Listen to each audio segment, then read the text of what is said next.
All right, so let's jump into the menus here. I'm all set up. I'm just going to turn the menu on, and then I'll use this little scroll wheel to get around. It's very easy to do. So the first thing you're going to notice is that the menu is not exactly like we saw in the EX1 and EX3. What they've actually done is seem to take the menu systems from their 700, 800, even the F900, and move them down to here, and they sort of arranged it in the same way, but they're very differently organized. But I really like this because it adds a lot of function to the camera that you didn't have before. The EX1 and 3 had a lot of functions, but we have even more here. So in the operation menu, the first one here, you're going to see the first thing is format. So no longer digging in the menus to get there. I can go in here and change my format of my camera between HD and SD, between 1080 and 720. Different frequencies. Of course, I have my 2398, my 5994, and I can choose between NTSC, PAL, and so on. So very easy to change between different modes here, and I can record in SD DV, which is important for some people. Next thing is format media. To format my cards, and my input outputs are very in depth. I have the ability to choose between an HD output along with an iLink output. That's an HDV output. We were talking about that before. I can also output different things in SD and HDV, SD and DV outputs for various streaming options. Source select, I can choose between camera and a iLink input to record. Very nice. iLink I/O enabled, it's good. SDI output, HDMI output, I can turn individual ones off and on. I also have an SDI HDMI super output. That means I can put my characters on the screen for output. So you see what I'm recording right now is that output. Additionally, I can turn super displays for my video outputs, and my down converter can be changed between stretch, squeeze, and so on.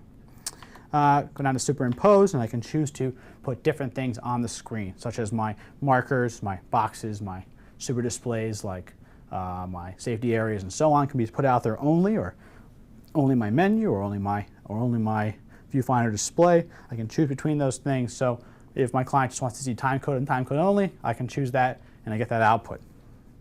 Record function, very nice here to see. I have a lot of different options, including slow and quick. That's your fast and slow motion. I can turn that on and go 1 through 30 in 1080, or 1 through 60 in 720 for slow motion effects.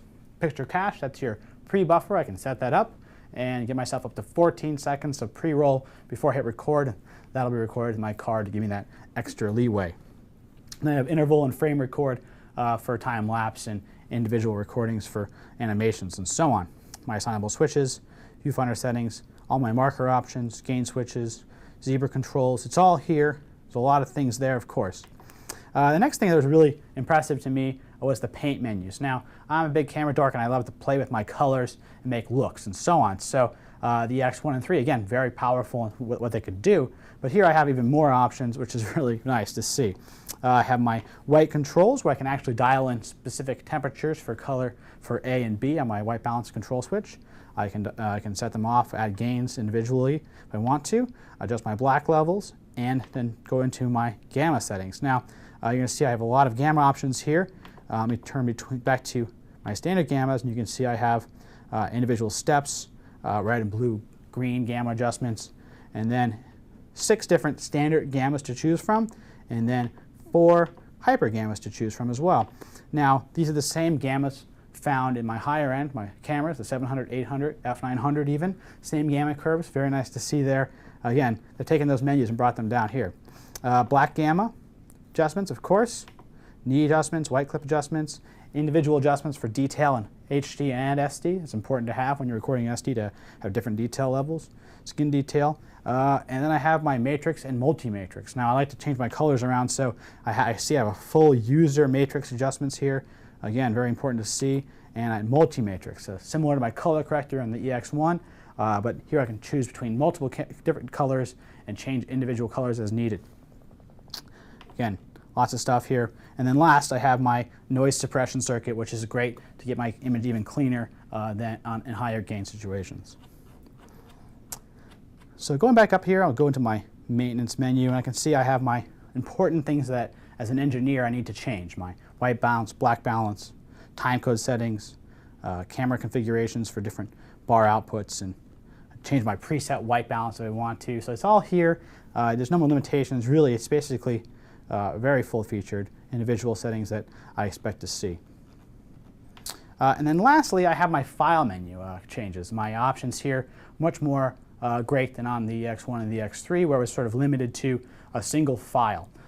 These files are actually separated out into all, scene, reference, and lens, meaning that I have an all file that I can move between cameras very easily to change everything at once, or I can have a scene file. So like a picture profile file on the EX1 or 3, but these scene files can actually be separated out. I can make several of them and then move them between cameras with an S/S card. So I actually write this data to an S/S card and can move it between cameras.